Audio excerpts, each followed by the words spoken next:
Okay, so we are in Isaiah 24 through 27. I'm going to read 24 and 25, just kind of give us more of the context of the verses we're looking at today. We'll be starting the comments, I think, in verse 18, but I want to start by reading, like I said, the whole thing, chapter 24 and 25 at least. So, chapter 24, verse 1. Behold, the Lord will empty the earth and make it desolate, and he will twist its surface and scatter its inhabitants.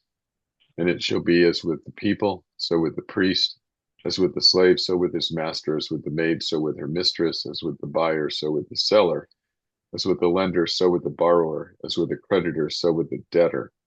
The earth shall be utterly empty and utterly plundered, for the Lord has spoken this word. The earth mourns and withers, the world languishes and withers. The highest people of the earth languish. The earth lies defiled under its inhabitants, for they have transgressed the laws, violated the statutes, broken the everlasting covenant. Therefore a curse devours the earth, and its inhabitants suffer for their guilt. Therefore the inhabitants of the earth are scorched, and few men are left.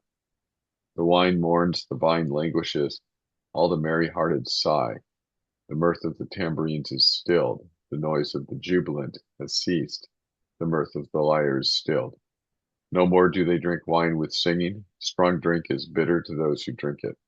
The wasted city is broken down. Every house is shut up, so no one can enter. There's an outcry in the streets for lack of wine. All joy has grown dark. The gladness of the earth is banished. Desolation is left in the city. The gates are battered into ruins.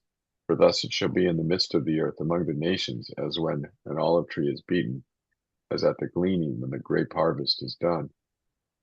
They lift up their voices, they sing for joy over the majesty of the Lord. They shout from the west. Therefore, in the east, give glory to the Lord. In the coastlands of the sea, give glory to the name of the Lord, the God of Israel. From the ends of the earth, we hear songs of praise, of glory to the righteous one. But I say, I waste away, I waste away. Woe is me, for the traitors have betrayed. With betrayal, the traitors have betrayed. Terror and pit, terror and the pit and the snare are upon you, O inhabitant of the earth. He who flees at the sound of the terror shall fall into the pit, and he who climbs out of the pit shall be caught in the snare. For the windows of heaven are opened, and the foundations of the earth tremble. The earth is utterly broken, the earth is split apart, the earth is violently shaken. The earth staggers like a drunken man, it sways like a hut. Its transgression lies heavy upon it, and it falls, and will not rise again. On that day the Lord will punish the host of heaven in heaven and the kings of the earth on the earth. And they will be gathered together as prisoners in a pit, and they will be shut up in a prison, and after many days they will be punished. Then the moon will be confounded, and the sun ashamed, for the Lord of hosts reigns on Mount Zion and in Jerusalem, and his glory will be before his elders. O Lord, you are my God. I will exalt you, I will praise your name, for you have done wonderful things, plans formed of old, faithful and sure, for you have made the city a heap, the fortified city a ruin. The foreigner's palace is a city no more, it will never be rebuilt. Therefore, strong peoples will glorify you, cities of ruthless nations will fear you, for you have been a stronghold to the poor, a stronghold to the needy in his distress, a shelter from the storm and a shade from the heat. For the breath of the ruthless is like a storm against a wall, like the heat in a dry place. You subdue the noise of the foreigners as heat by the shade of a cloud, so the song of the ruthless is put down. On this mountain, the Lord of hosts will make for all peoples a feast of rich food, a feast of well-aged wine, of rich food, full of marrow, of aged wine well refined. And he will swallow up on this mountain the covering that is cast over all peoples, the veil that is spread over all the nations. He will swallow up death forever. And the Lord God will wipe away tears from all faces, and the reproach of his people he will take away from all the earth, for the Lord has spoken. It will be said on that day, behold, this is our God. We have waited for him, that he might save us. This is the Lord. We have waited for him. Let us be glad and rejoice in his salvation. For the hand of the Lord will rest on this mountain, and Moab shall be trampled down in his place, as straw is trampled down in the dunghill. And he will spread out his hands in the midst of it, as a swimmer spreads his hands out to swim. But the Lord will lay low his pride together with the skill of his hands, and the high fortifications of his walls he will bring down, lay low, and cast to the ground, to the dust. So the movement here is from the announcement of coming judgment in the first couple of verses to a description of that judgment in cosmic terms about the earth, withering and languishing and finally stumbling and falling, never to rise again. And yet, we see the language isn't about the total destruction of the earth, because we see there is a remnant, and we see that even Moab at the end still survives, right? Moab still survives at the end of chapter 25. And we have pictures in these chapters, these two chapters, of what presently is true. The people are rebellious against God. They're seeking a shelter somewhere else. And they're ripe for judgment because of their sin and rebellion. And then what God is going to do, he's going to bring disaster and judgment upon them, and he's going to take away everything they have support in. And principal picture of that actually is he's going to take away all of the sources of joy, all of the reasons for rejoicing. In chapter 1, he takes away everything so that the people are despairing and disheartened and basically crushed under the weight of this humiliating judgment that brings them so low. And then the Lord will also judge the enemies of God's people. And so we have some kind of a turn in the chapters where the Lord will be rejoiced over, and his glory will be seen by his people. And this is because he will judge the oppressor. And as I've said before, in the context of all 5 chapters here, the thing that the Lord does is he releases them from exile through the judgment of their captors, the Babylonians. So there's rejoicing from all over the world, from every corner of the world, because that's where the Jews had been scattered. And the Lord is now rescuing them. And so they rejoice in him, and they say, the remnant says, this is our God. We waited for him, and he has saved us. But yet, even at that time, there's still enemies. So this isn't a picture yet of final deliverance, ultimate deliverance, even though some consummation language is used. That the earth will fall and no more to rise. This sounds like final judgment type of language. So we have pictures and foreshadowing of that type of thing going on, as well as pictures and foreshadowing of Christ, especially, when the last bit in chapter 25 about the great feast and the destruction of death. These are things associated with Christ and that point forward to him. So anyway, that's kind of the context and what's going on in the first 2 chapters there. And I just wanted to remind us of that kind of this bigger picture of what's going on before we, look at some of the trees. We want to look at the forest here for a bit. So anybody have anything you want to say about those 2 chapters or anything in this section before we get into the outline? No. Okay. All right. I see Shirley has taken over Catherine's position here by answering no for the people who. Thank you, Shirley. It's Catherine. Oh, is it? This It is is Catherine. Catherine. Oh, did I do that wrong? It is Catherine. I put the wrong name. Catherine has not taken over. Shirley has not taken over. Catherine's here. Hey, Catherine. That was Yes, my I'm fault. My fault. I It's put the wrong name. okay. Put the It wrong is name. okay. Thank you. Thank you. You're All right. thank Well. you. You're welcome.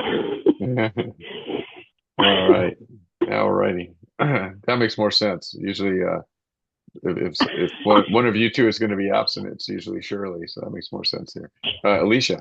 Now you have to say good morning to Catherine because you thought it was Shirley. I do. Good morning. Good morning, Catherine. How are you? I'm good, and good morning, everyone. All right. All right. So 24:18. 24:18. This is about the judgment. The first part, at least, is about the judgment being inescapable. He who flees at the sound of the terror will fall into the pit, and he who climbs out of the pit will be caught in the snare. So it's inescapable. And you'll remember from last week, I mentioned that these are not necessarily specific things, like there's going to be a pit and there's going to be a snare, but this is just kind of a prophetic idiom or a way of saying things that the prophets use that is showing the comprehensiveness of the judgment or the inescapability of it. Mostly, actually, the inescapability being um, referred to here. And when you look at the passage itself in the bigger context in this terror, pit, and snare um, are all referring back to verse 17, right? Terror, pit, and snare are upon you, O inhabitant of the earth. He who flees at the sound of the terror shall fall into the pit. He who climbs out of the pit will be caught in the snare. Um, so the judgment itself is overtaking the wicked and it's inescapable. And I think we mentioned some of those verses last week, but I want to read two of them again. Deuteronomy 28:15 about inescapable judgment. This is about the covenant curses, which we know from what we understand about this chapter that the people have violated the covenant, and so the curses come upon them. So the Deuteronomy passage is relevant and in the background here. uh, Deuteronomy 28:15. If you will not obey the voice of the Lord your God, or be careful to do all his commandments and his statutes that I command you, then all these curses shall come upon you and overtake you. So this is language of the inescapability of the covenant curses, the judgment of God. This is just being stated a different way in Isaiah 24. Um, Zechariah 1:6, referring back to the history of Israel, because Zechariah is one of the last books written. It is Haggai and Zechariah are contemporaries, about 520, about 100 years before Malachi. But my words and my statutes, which I commanded my servants, the prophets, did they not overtake your fathers? So they repented and said, as the Lord of hosts purposed to deal with us for our ways and deeds, so has he dealt with us. Um, just to be clear, in Zechariah, it's not the prophets, or I'm sorry, it's not the fathers who are repenting, but the people who are hearing this word from Zechariah, right? It's quite surprising, actually, when we read in the Bible that the people actually listened to God's word and repented. It should be a lesson for us that most of the time that we're sitting in Sunday school or listening to the sermon, that we might not be actually applying it to our hearts or letting God do so. We should be actively engaged in listening and submitting our hearts to the word.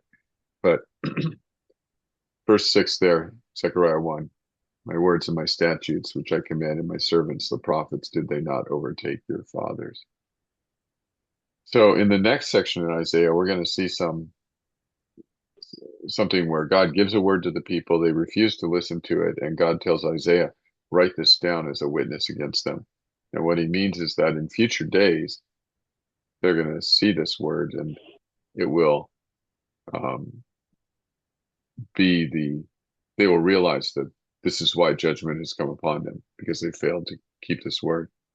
It's a lot of the same points of the witness stones and things like that in the Old Testament. God has been good and we must remember or we will receive his judgment. But the words of God overtake the intended recipients, and either for blessing or for curse, right? If they obey him, the Bible talks about those words also overtaking them. He'll pursue you and overtake you. You can't escape the blessing of God, which most people would welcome that thought. Um, so verse 18b, uh, Isaiah 24:18b says the windows, or for the windows. So this is inescapable. And for the windows of heaven are opened and the foundations of the earth tremble. This is flood language, right? It's associated with the flood. Genesis 7:11 says, in the 600th year of Noah's life, in the second month, on the seventh day of the month, on that day, all the fountains of the great deep burst forth, and the windows of the heavens were opened. Through the foundations of the great deep, foundations of the earth, windows of the heaven. Um, and Psalm 18:7 associated with judgment. Again, then the earth reeled and rocked, the foundations Also, the mountains trembled and quaked because he was angry.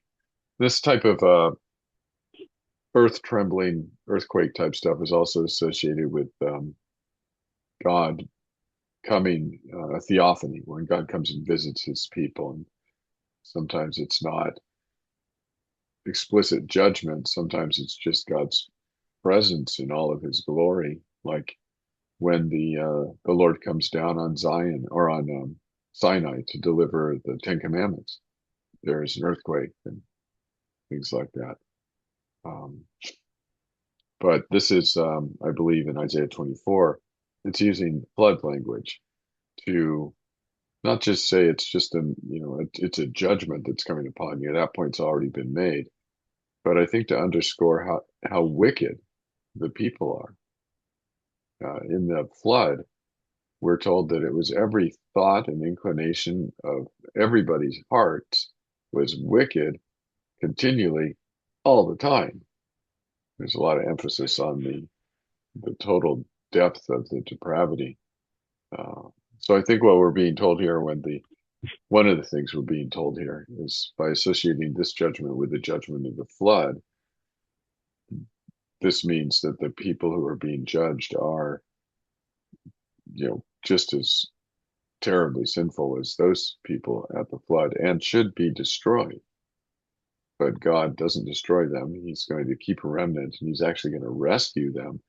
And then he's going to build his kingdom through the sending of the Messiah who takes their place. So, so,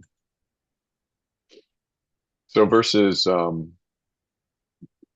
actually one verse, 24:19, there's this result of the judgment, which is that the earth is ruined. It's spoken of as ruined or broken. It says the earth is utterly broken. The earth is split apart.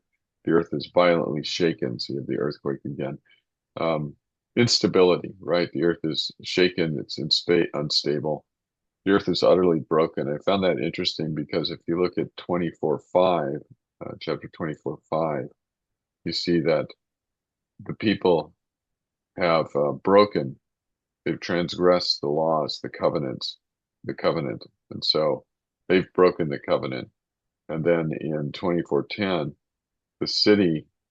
their city is broken down. So the city is broken and now the earth is broken. And I think that these things are poetically related.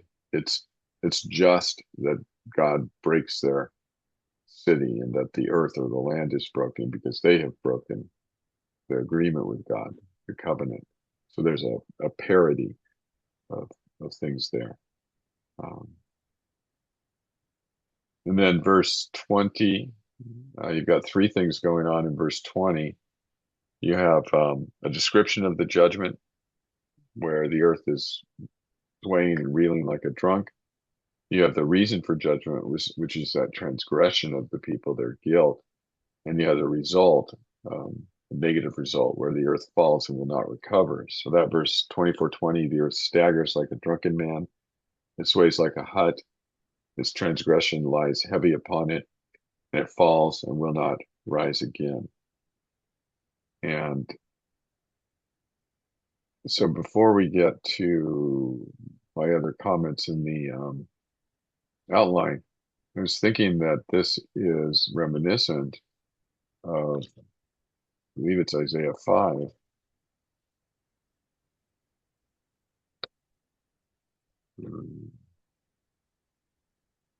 Hmm, is it not? Um, hold on. Oh, it's not Isaiah 5. Um, it's like it's Isaiah chapter 1. Let's go look at Isaiah chapter 1.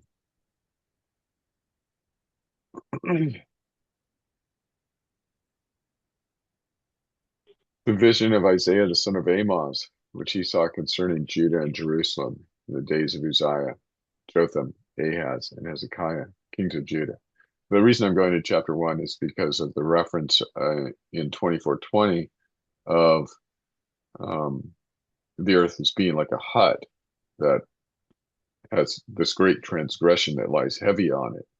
and then it falls, not to rise again. So it's like a hut. It's being compared to this insubstantial structure out there in the middle of a field, being basically swaying because the earth is trembling and the elements are coming upon it. Anyway, um, verse 2, Isaiah 1, Hear, O heavens, and give ear, O earth, for the Lord has spoken. So it's a legal courtroom thing. God's calling witnesses. Um, Children I have reared and brought up, but they have rebelled against me. The ox knows its owner, and the donkey its master's crib, but Israel does not know. My people do not understand. Ah, sinful nation, a people laden with iniquity, offspring of evildoers, children who deal corruptly. They have forsaken the Lord. They have despised the Holy One of Israel. They are utterly estranged. Will you still be struck down? Why will you continue to rebel? The whole head is sick, the whole heart is faint. From the sole of the foot even to the head, there is no soundness in it, but bruises and sores and raw wounds. They are not pressed out or bound up or softened with oil. Your country lies desolate, your cities are burned with fire. In your very presence, foreigners devour your land. It is desolate, as overthrown by foreigners. And the daughter of Zion is left like a booth in a vineyard, like a lodge in a cucumber field, like a besieged city.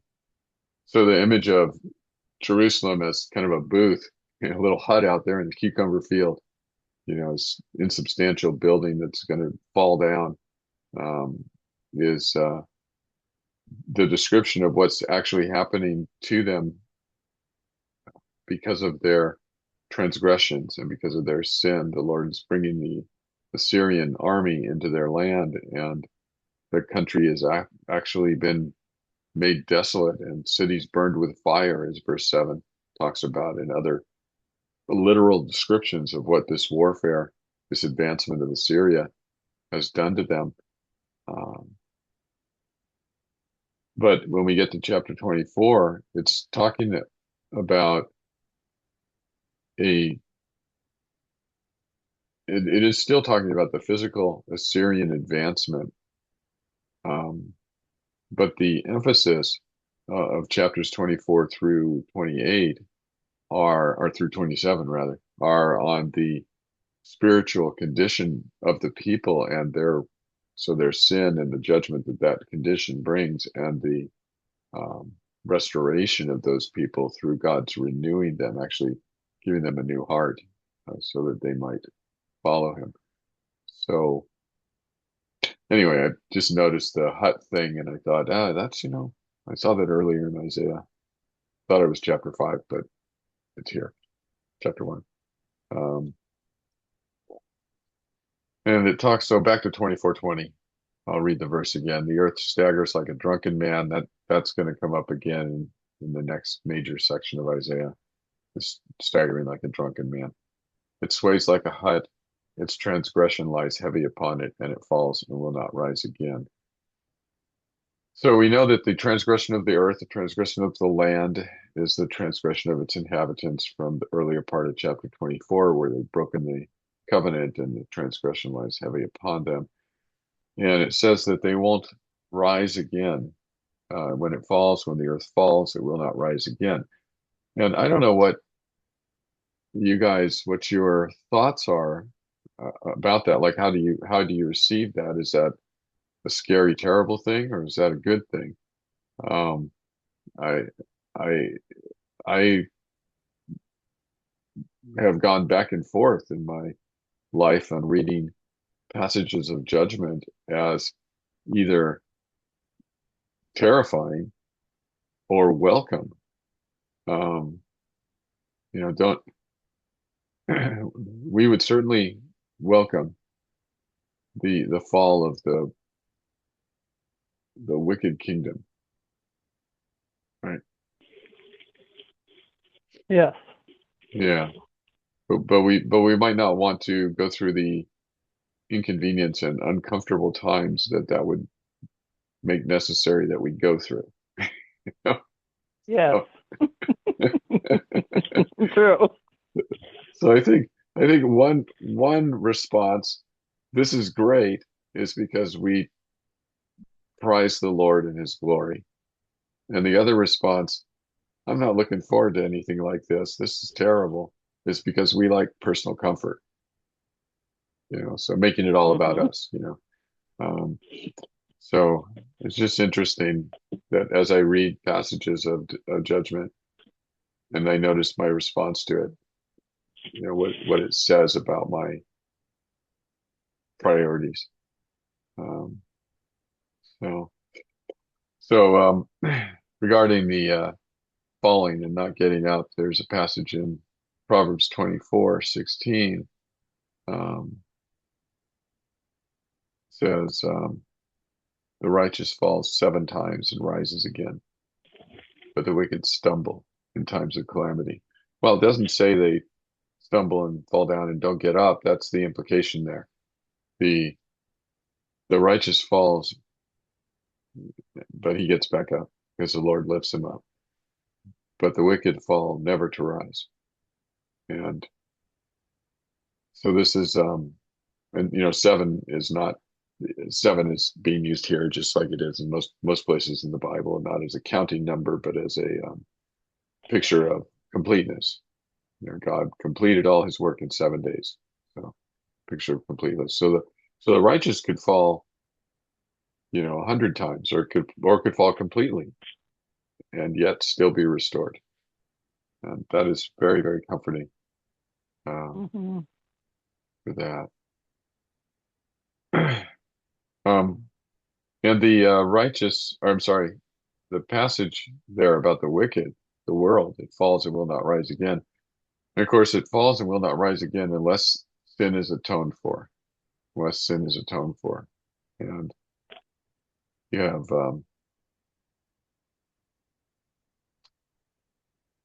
25. Uh, actually, let me go ahead in my outline to 27:9 just to see what my comments are there, because I'm saying I should look at them. I'm almost there. This is a long outline.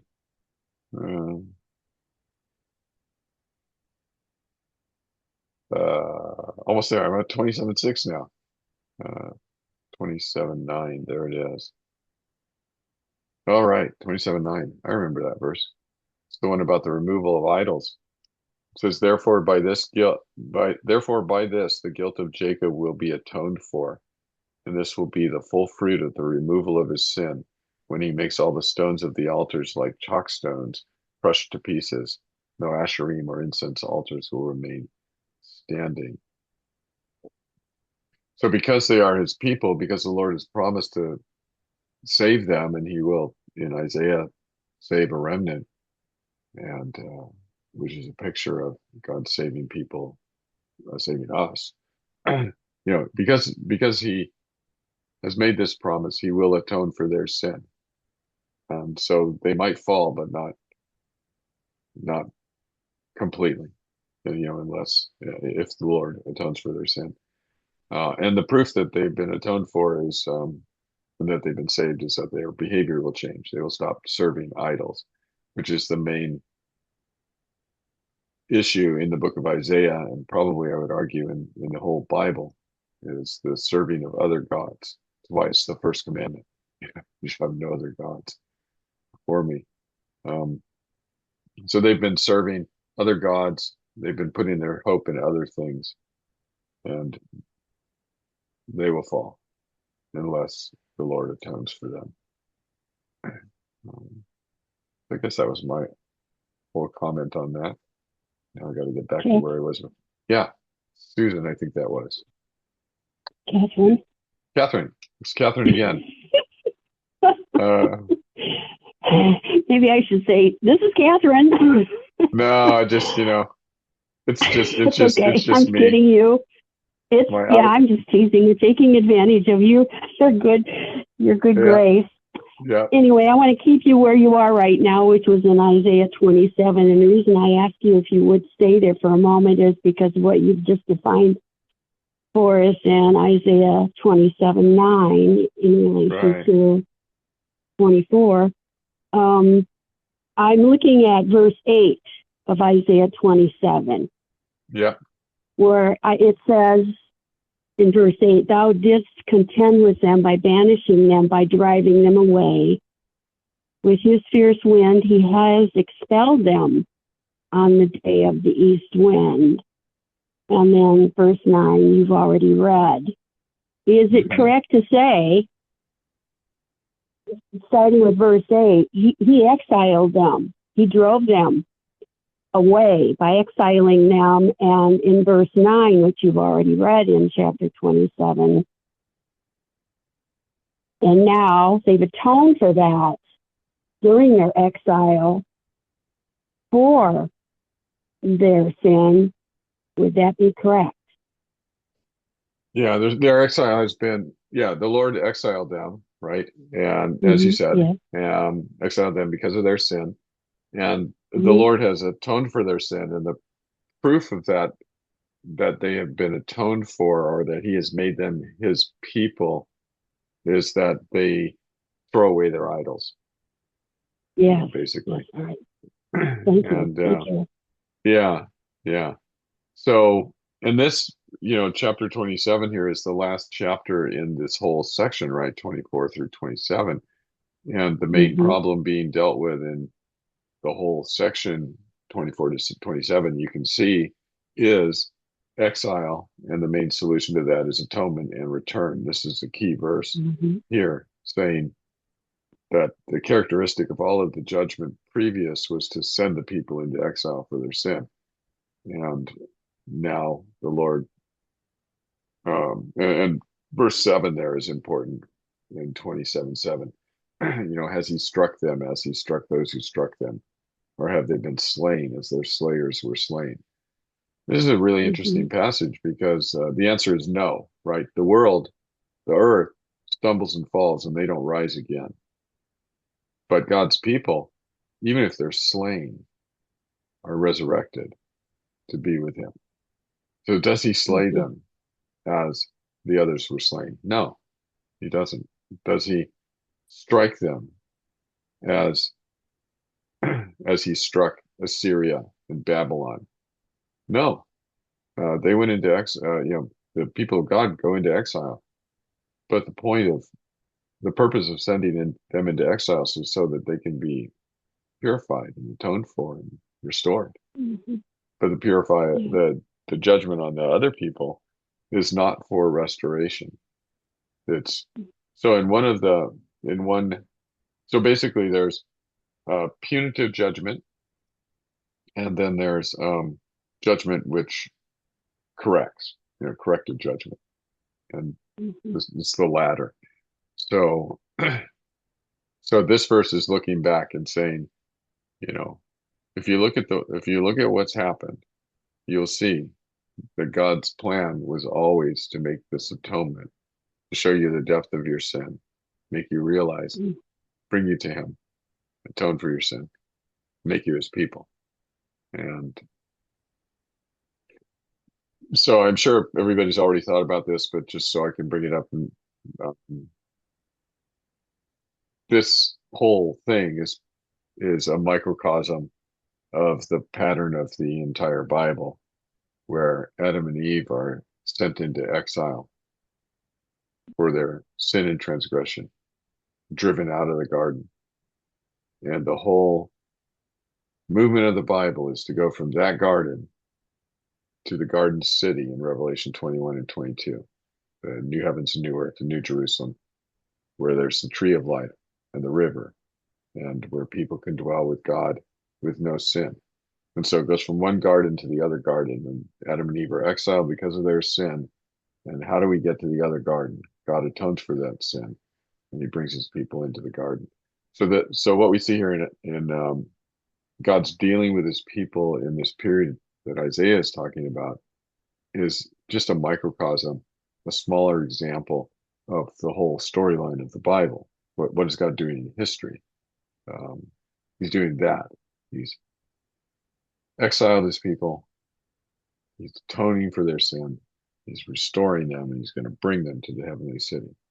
So anyway, I find that kind of a thinking about big picture type thing to be helpful, so that we don't just make the mistake of thinking, oh, so this happened in the Old Testament and it has really nothing much to do with us. Actually, it's explaining what the story of the Bible is. That's just going, here you go. This is what I do. And this is always the response that I have to sin, and this is how I bring my people, you know. So, does that make sense? Yes. Okay. All right, good. I've said one thing that makes sense. That's awesome. Um, so back to 24:20. So the earth staggers like a drunken man, sways like a hut. Its transgression lies heavy upon it, falls, it will not rise again. Um, and talking about the earth there, and as we notice, we go back and forth between the earth and the city, and I think they both stand for the same thing. I think it's got a couple of different reference, but the immediate reference in Isaiah 24 is the land or the people of God's people of Judah and Israel. But also it is all of the people and all of the lands that stand against God because of this wider pattern that it conforms to, that is the pattern that God just continually repeats in the Bible, and is the pattern of the entire Bible itself. And so the wicked city and the wicked land that will get destroyed is Babylon, Babylon the Great. You know, it's Babylon. It's also Babylon the Great. Um, and any evil raised against God will be ultimately destroyed. And that gives us great occasion for rejoicing, which is why in chapter 25, there's that rejoicing that we read about. Um, let's read a little bit about the destruction or the declaration that God will punish the earthly and heavenly powers in verse chapter 24:21. And says, on that day, the Lord will punish the host of heaven and the kings of the earth on the earth. So it's judgment in heaven and on earth. Um, and we see that Christ as a picture of what Christ does too, right? In Colossians 2:15 says he disarmed the rulers and authorities and put them to open shame by triumphing over them in him. And rulers and authorities here are probably talking about spiritual rulers and authorities as well as earthly rulers and authorities. But the Isaiah passage goes on and says in verse 22 and 23 that the powers are the judgment or the punishment of these powers of heaven and earth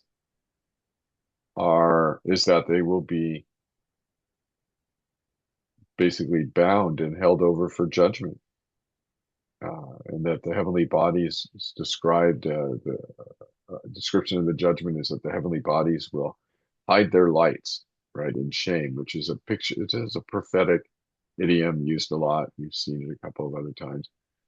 And that the result of the judgment, the positive result, is that the Almighty God will replace the powers in heaven and on earth, and he will reign over his people from Zion with great glory.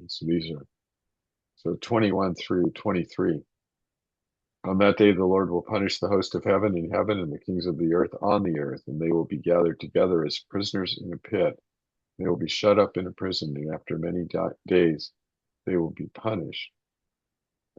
Then the moon will be confounded and the sun ashamed, for the Lord of hosts reigns on Mount Zion and in Jerusalem, and his glory will be before his elders.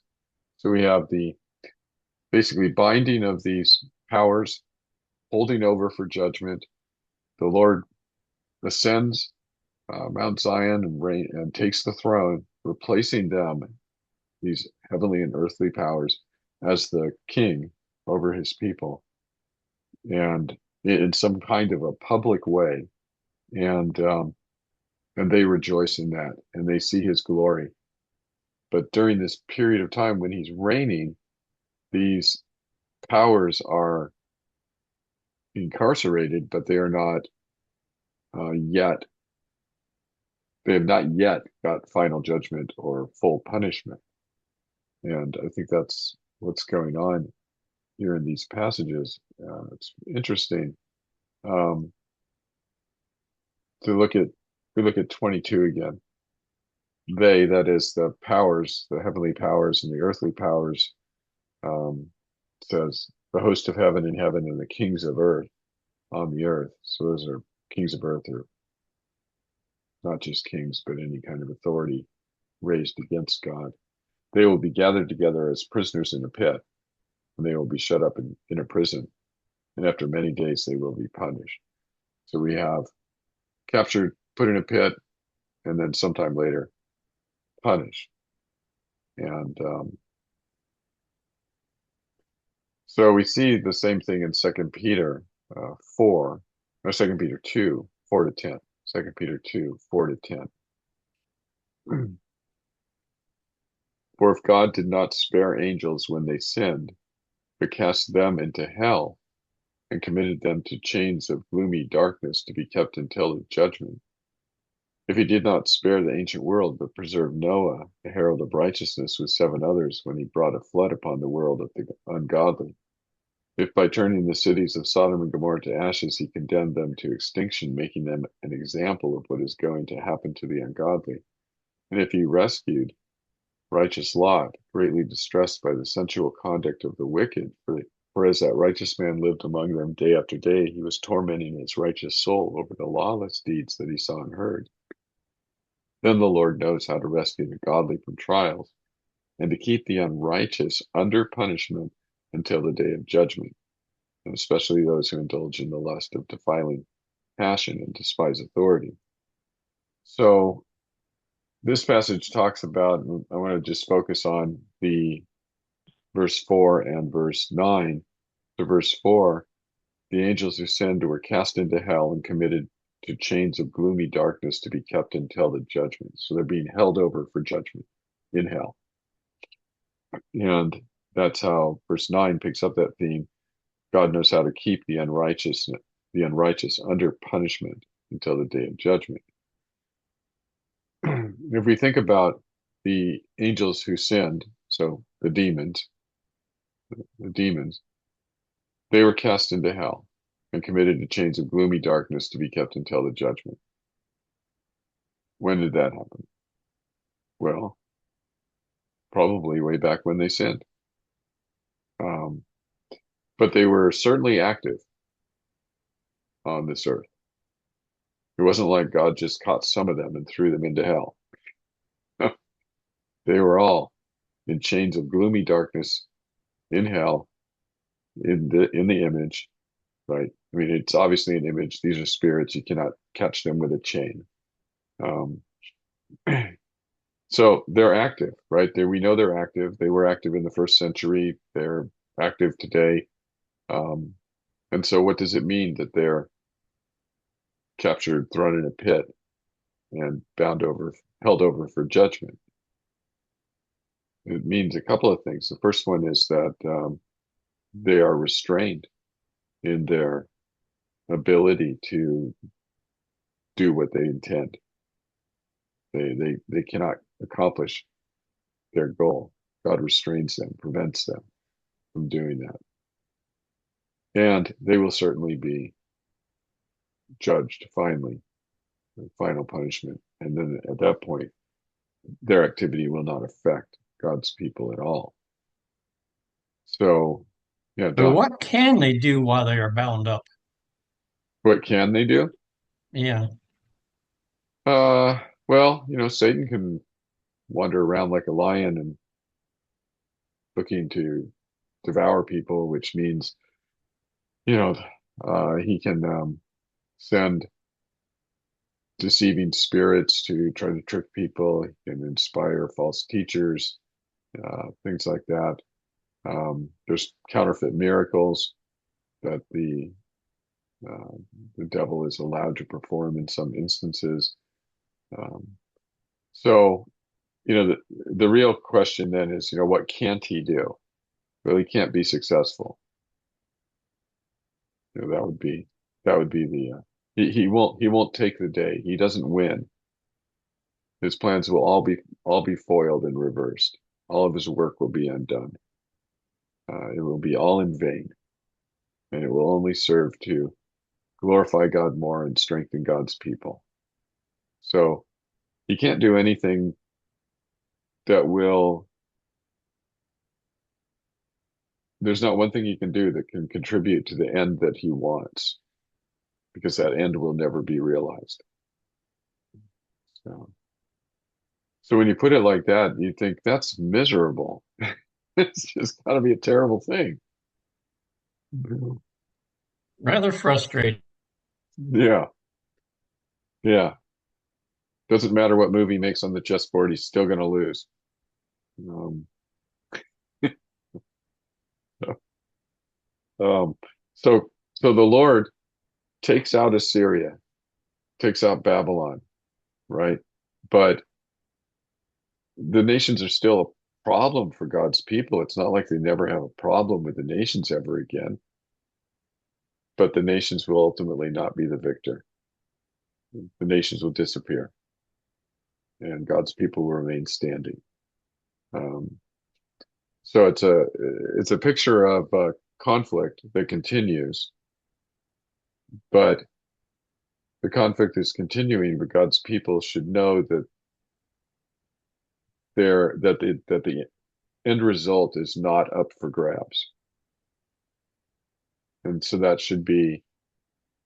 I mean, if you knew you were going to win the race, no matter where you were at the midpoint and how strong the competition was, you would just keep running, knowing that you were going to win.